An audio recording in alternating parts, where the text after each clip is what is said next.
Gracias, hermano. Buenas tardes a todos. Abre su Biblia, por favor, a la primera de Tesalonicenses, capítulo 2,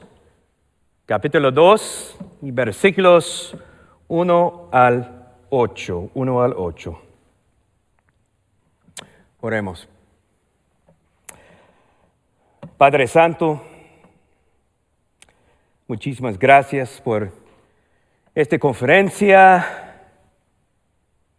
por su iglesia, por su palabra, por nuestro Salvador. Padre, por favor, hazme claro, entendible para tu gloria y para la edificación de su iglesia. Gracias por este tiempo en tu palabra, con tu pueblo en vivo. En el nombre de Jesús. Amén.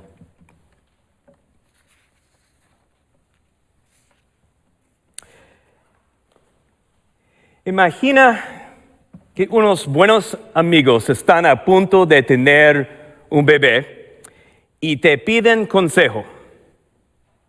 Ahora, tú nunca has aparecido en la portada de la revista Mejores Padres del Año, pero has vivido el tiempo suficiente para transmitir un poco de sabiduría.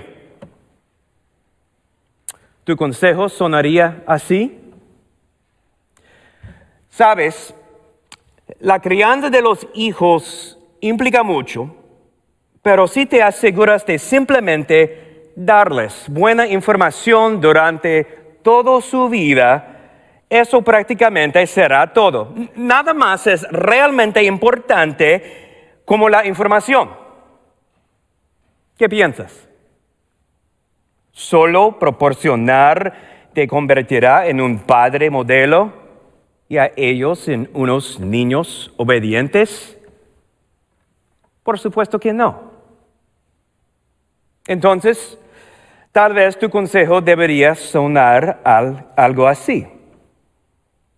Básicamente, la clave para la crianza de los hijos es colmarlos de afecto continuo. Olvídense de cualquier tipo de instrucción, simplemente ámenlos y anímelos. Eso es lo que te convertirá en un gran padre.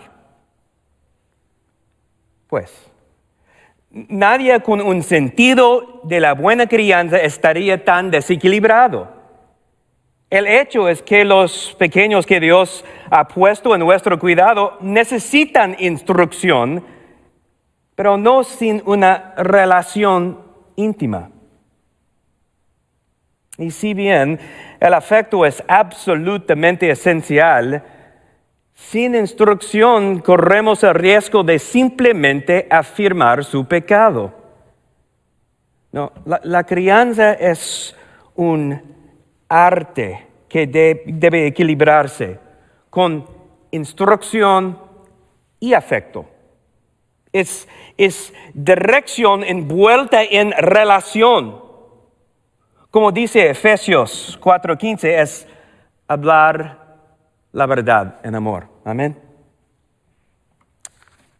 Lo mismo ocurre con la crianza espiritual. Desafortunadamente, la iglesia de hoy es culpable de una visión desequilibrada al ayudar a las personas a crecer espiritualmente. Definimos el amor como una expresión de afecto sin ninguna dirección o respaldamos el camión de carga teológico y lo llamamos discipulado. El hecho es que ambos son necesarios para hacer discípulos. Considere cómo incluso nuestros conceptos de discipulado fallan. Escucha estas declaraciones modernas.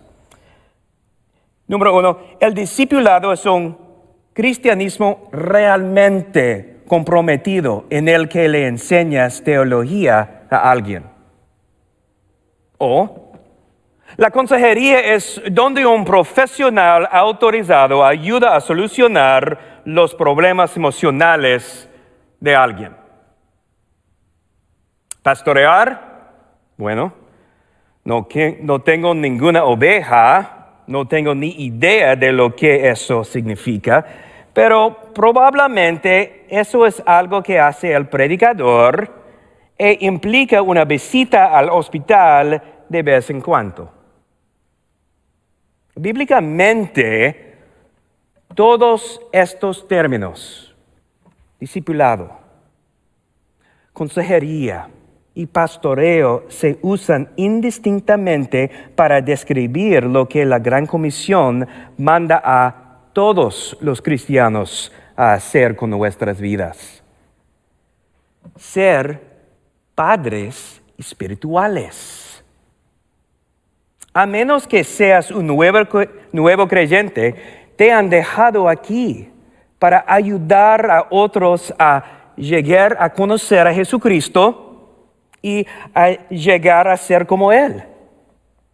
Eso es discipulado o claramente expresado como paternidad espiritual. Todos estamos llamados no solo a enseñarnos la Biblia unos a otros, sino a envolver esa instrucción en relación. Veamos 1 de Tesalonicenses, capítulo 2, y veamos a Pablo vivir este concepto. Versículo 1, Pablo dice: porque ustedes mismos saben, hermanos, que nuestra visita a ustedes no fue en vano, sino que después de haber sufrido y sido maltratados en Filipos, como saben, tuvimos el valor, confiados en nuestro Dios, de hablarles el Evangelio de Dios en medio de mucha oposición. Pues nuestra exhortación no procede de error, ni de impureza, ni es con engaño, sino que así como hemos sido aprobados por Dios para que hacemos confiar el Evangelio, así hablamos, no como agradando a los hombres, sino a Dios que examina nuestros corazones. Porque, como saben, nunca fuimos a ustedes con palabras lisonjeras, ni con pretexto para sacar provecho. Dios es testigo. Tampoco buscamos gloria de los hombres, ni de ustedes, ni de otros, aunque como apóstoles de Cristo hubiéramos podido imponer nuestra autoridad. Más bien demostramos ser benignos entre ustedes, mire, como una madre que creía con ternura a sus propios hijos. Y aquí está el verso que lo une todo. Versículo 8. Teniendo así un gran afecto por ustedes, nos hemos complacido en impartirles no solo el Evangelio de Dios, sino también nuestras propias vidas, pues llegaron a ser muy amados para nosotros. Impartir. Impartir significa dar, entregar una gracia o un don. Esta palabra nos dice que debemos impartir la palabra e impartir nuestras vidas. Esta es la esencia misma del discipulado eficaz. El profesor Howard Hendricks solía decirle a su clase: solo hay dos cosas que Dios va a quitar de este mundo: su palabra y su pueblo. Si eso es cierto, y creo que lo es, lo más importante que podemos hacer en la vida es derramar su palabra en su pueblo. Frecuentemente me preguntan cuál es la forma más efectiva en que un pastor puede entrenar y guiar su rebaño. Por encima de los programas las estructuras, e incluso consejería formal, siempre respondo desarrollando una cultura de 1 de Tesalonicenses 2:8. Cristo ha diseñado divinamente los medios y el método por lo cual construirá su reino, impartiendo la palabra, impartiendo nuestras vidas. 2 puntos simples guiarán nuestro tiempo hoy: impartiendo la palabra y impartiendo nuestras vidas. Mire, punto 1. En el versículos 1 al 6, Pablo describe 4 formas de cómo debemos impartir la palabra. Mira la segunda parte del versículo 2. Tuvimos el valor, confiados en nuestro Dios, de hablarles el evangelio de Dios en medio de mucha oposición. Debemos proclamar el evangelio con valentía. Recuerda que Pablo y Silas habían recibido una paliza en Filipos antes de su llegada a Tesalónica. Sus pies fueron puestos en un cepo y sus espaldas golpeadas con varas. Todo hecho ilegalmente. Como no ciudadano, estaba a merced de los romanos. Pero como ciudadano portador una tarjeta, como Pablo, era ilegal ser golpeado sin juicio. Sin duda, estaban exhaustos, doloridos y, como de esperar, deprimidos. Pero el texto dice que no se intimidaron y hablaron con valentía, incluso en medio de la oposición. Después de predicar de 3 semanas en Tesalónica, los judíos pagaron a hombres malvados para que iniciaran un motín y finalmente llevaron sus hermanos ante las autoridades y obligaron a Pablo y Silas a abandonar la ciudad. Los lectores del primer siglo conocían esta palabra oposición. Es un término atlético que significa lucha. La palabra es agón, de donde obtenemos nuestra palabra agonía.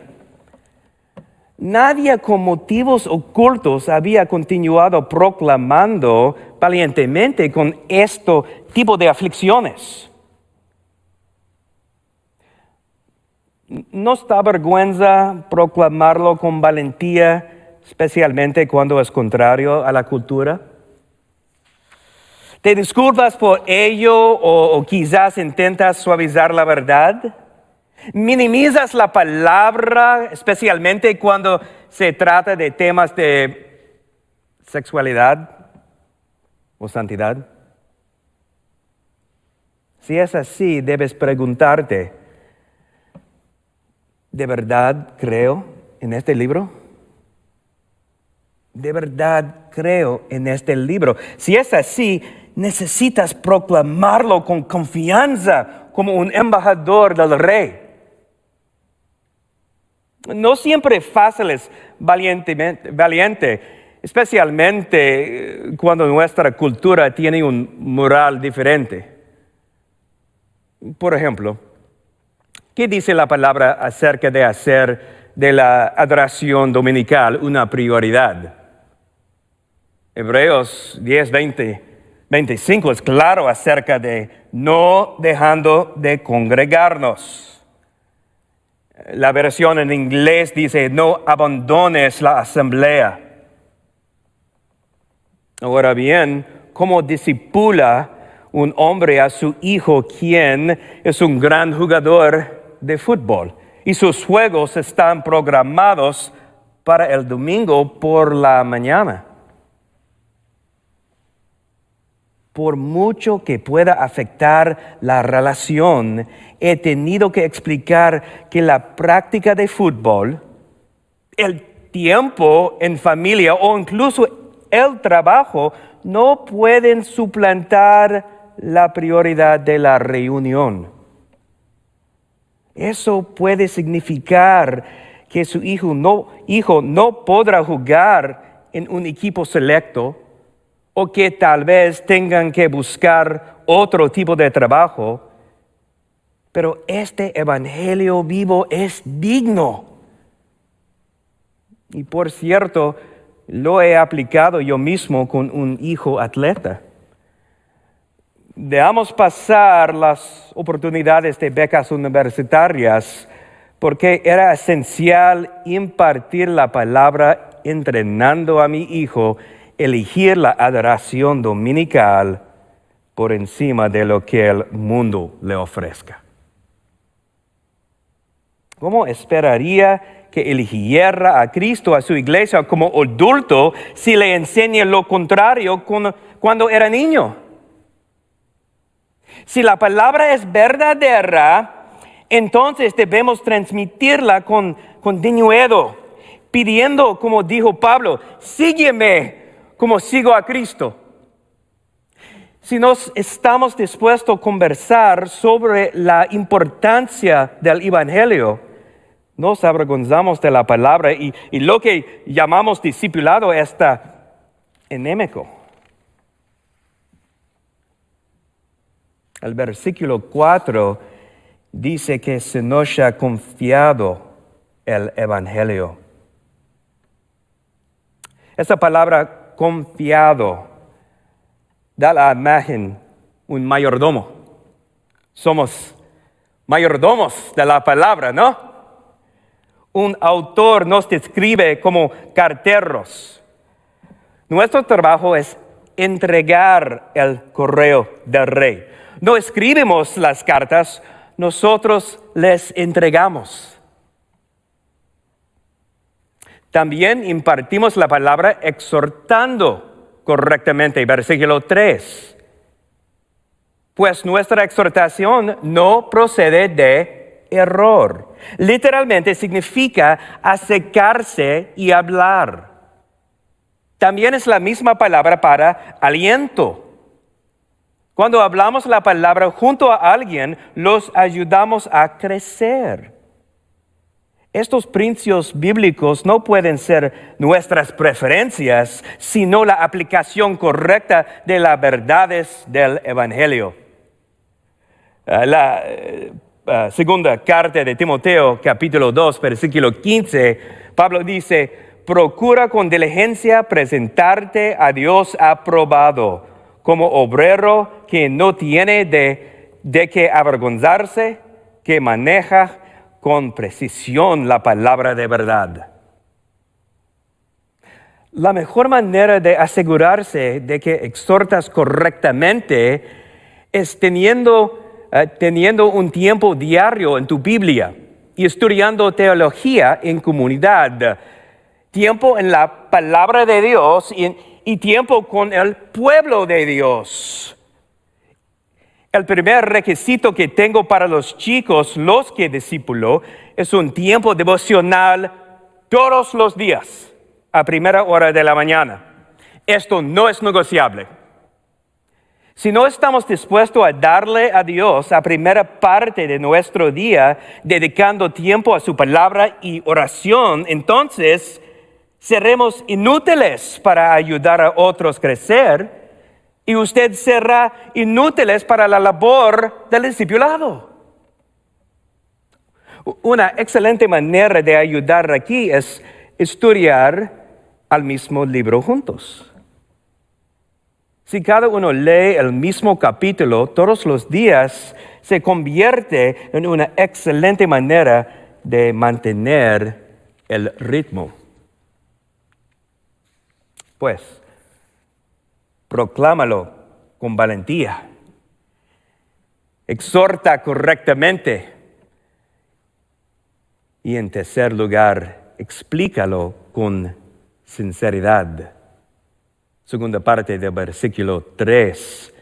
Ni de impureza, ni fue por engaño. El corazón de Pablo era puro. No tenía motivos ocultos. Asegurémonos de ser absolutamente honestos con la gente. La salvación es gratis, pero el discipulado tiene un costo. El sufrimiento es parte de la vida cristiana. Si alguien te dice algo diferente, está mintiendo. Va a ser difícil, pero la paternidad espiritual significa que estarás allí con ellos. En cuarto lugar, glorifica solo a Dios. Versículo 6. Tampoco buscamos gloria de los hombres, ni de ustedes, ni de otros, aunque como apóstoles de Cristo hubiéramos podido imponer nuestra autoridad. Prepararte para lo siguiente. El discipulado práctico es un camino difícil. Lo más probable que 2 de cada 3 padres espirituales dejen de hacerlo con el tiempo. No te desanimes. Somos sembradores de semillas. Solo Dios cambia el corazón. Pero aquel que sigue creciendo contigo, algún día se convierta en un padre espiritual. Personalmente, no menos de 50 hombres me abandonaron durante los últimos 15 años. Si hubiera estado esto por mí mismo, habría renunciado o hubiera sido despedido hace mucho tiempo. Pero la docena, más o menos, que han mantenido el rumbo, ahora sirven como ancianos, diáconos, pastores y plantadores de iglesias. No te desanimes. Sigue sembrado la palabra de Dios con valentía, corrección, sinceridad, para la gloria de Dios. A quien quiera escuchar y esperar que eche raíces, Dios no tiene un plan B. Impartir la palabra debe ser la base. Pero, ¿es impartir la palabra lo único que se necesita para ser padres espirituales? ¿Podemos decir que estamos cumpliendo con la gran comisión si tan solo impartimos la palabra? No. Eso es solo la mitad. Mira nuestro segundo punto. Impartiendo nuestras vidas. Versículo 7.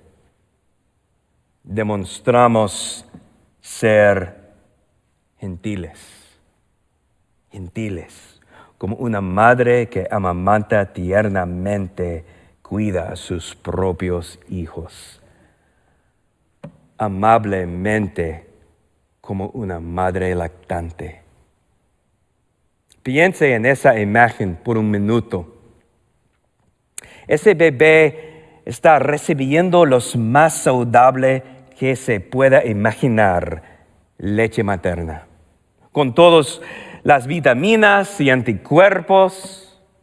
Recuerde la primera carta de Pedro, capítulo 2, versículo 2, como recién nacidos anhelen la leche pura de la palabra para que por ella crezcan para la salvación. Esa leche puede tener toda la potencia recitada, pero ¿cómo la obtiene ese bebé? Amablemente. La palabra significa literalmente con calidez, Una madre lactante no solo alimenta a su hijo, sino que también lo ama. Ella hace un seguimiento para asegurarse de que el bebé esté comiendo bien, la hace eructar y se queda despierta por la noche con ese pequeño. Y no se detiene a medida que el niño crece. Mi madre todavía quiere que la llame cuando viajo. Y yo ya tengo 52 años. Las madres imparten sus vidas, ¿no es cierto? No solo viven por sus hijos, sino que están dispuestas a morir por ellos. Versículo 7 de nuevo. Entre ustedes. Estuvimos entre ustedes. Parte de ser un padre eficaz es estar con sus hijos. Para un pastor no basta solo con enviar mensajes del texto o mensajes de Facebook. Ellos pasan tiempo con quienes están a su cuidado. Lo mismo ocurre con nosotros. Si nuestro trabajo es ayudarnos unos a otros a crecer espiritualmente, entonces necesitamos estar juntos. En la iglesia que pastoreo, te queremos presente cuando el cuerpo de Cristo se reúne para adorar el domingo y queremos que estés en un grupo pequeño. ¿Por qué? No creemos que sea justo que podamos predicarte, pero no pastorearte. Entonces, mi trabajo es capacitar a los que pastorean el rebaño como líderes de grupos pequeños. ¿Sabes que lo primero que hago después de ver que ya tienen una doctrina sólida? Les pregunto si aman a la iglesia. Si aman a la iglesia. Por supuesto que todos dicen que sí, pero luego les explico que eso significa estar con el cuerpo de Cristo. Mire, estar calificado teológicamente es solo una parte. Estar calificado relacionalmente es absolutamente esencial. Y comienzan a oler a oveja. ¿Habías escuchado esa frase antes? Quiero que mis pastores huelen a ovejas. Lo que significa deben estar en medio del rebaño, involucrados en sus vidas, llevando las cargas unos de otros, llorando con los que lloran, alegrándose con los que se alegran. Si todo el cuerpo está aprendiendo a pastorear, ¿no es importante que empiece por aquellos que ya son considerados pastores? El profeta Oseas usa una frase: de tal pueblo, tal sacerdote. De tal pueblo, tal sacerdote. Significa que a medida que avanza el liderazgo, también lo hará el rebaño.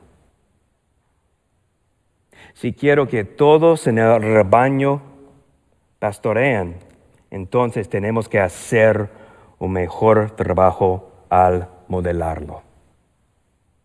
Hebreos 13:17 dice que nuestros ancianos darán cuenta como los que velan por vuestras almas.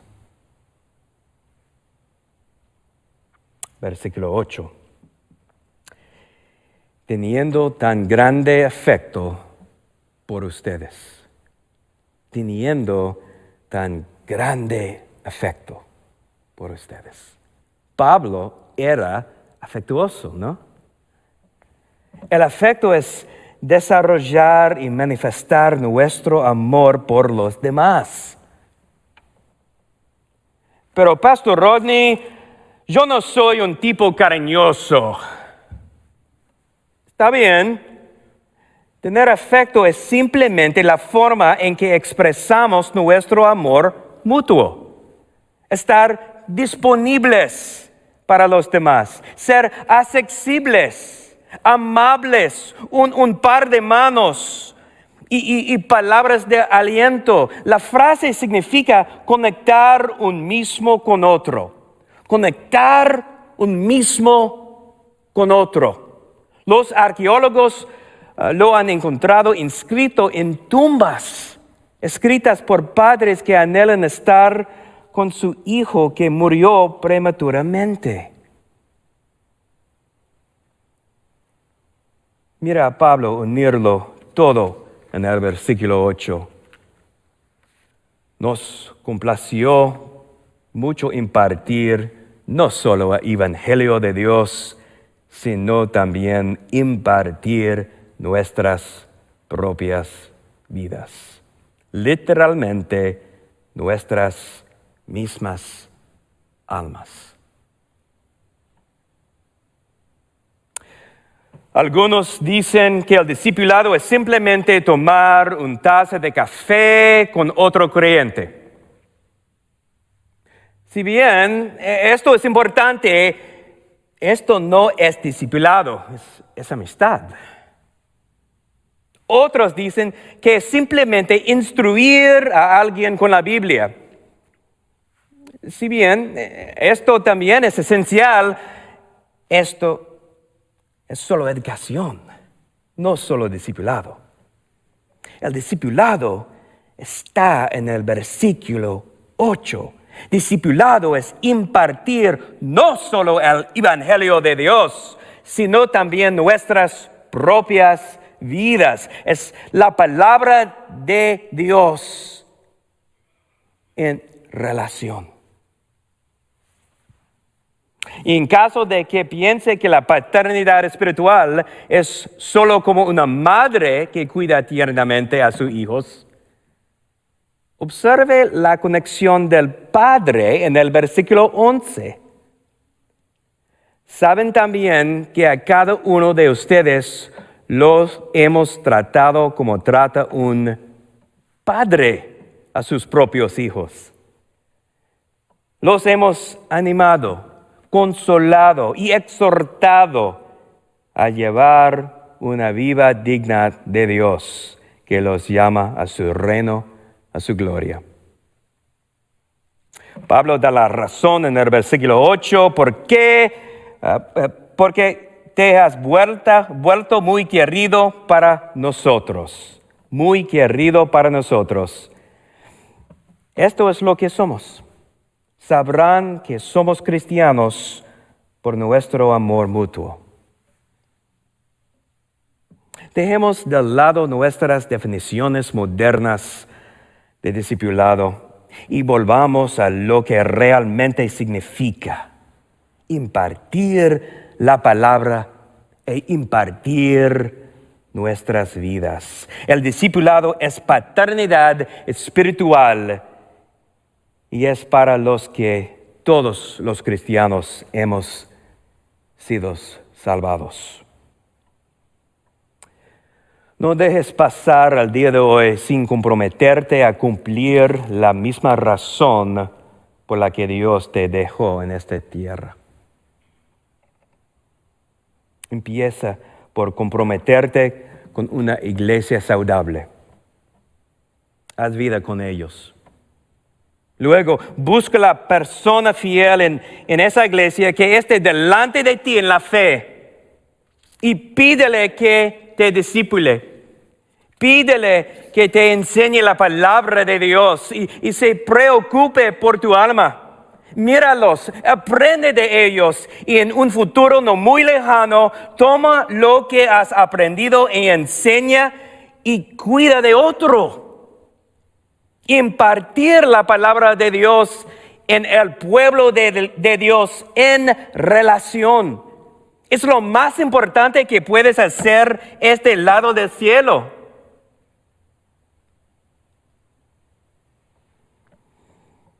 He estado discipulando a hombres durante los últimos 30 años.